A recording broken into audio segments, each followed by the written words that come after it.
అందరికీ praise lord. September 21 ఈరోజు దేవుని వాగ్దానము.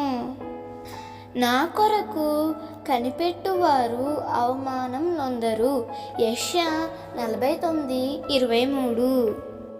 ఇప్పటి వరకు నీవు ఎవరో ఒకరి కొరకు కనిపెట్టుకున్నావు కదూ, వారి వలన నీకు అవమానం కలిగినది కదూ. ఏ మనిషి నమ్మదగిన వాడు కాడు అని దేవుని వాక్యం సెలవిస్తుంది. నీవు ఎవరిని నమ్ముకున్నా, ఎవరి మీద ఆధారపడినా, మరి ఎవరి కొరకో కనిపెట్టినా నీకు అవమానము, నిరాశ మాత్రమే మిగులుతుంది.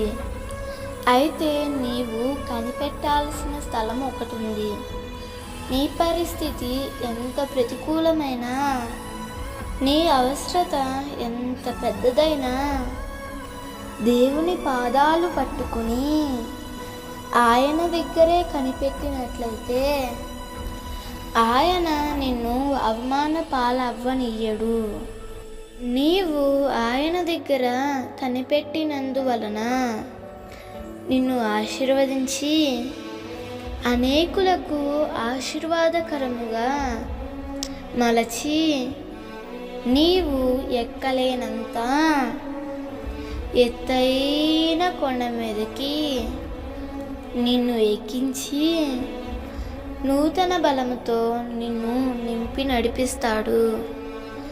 దేవుడు ఈ వాగ్దానము నీ జీవితంలో నిశ్చయముగా నెరవేర్చునుగాక.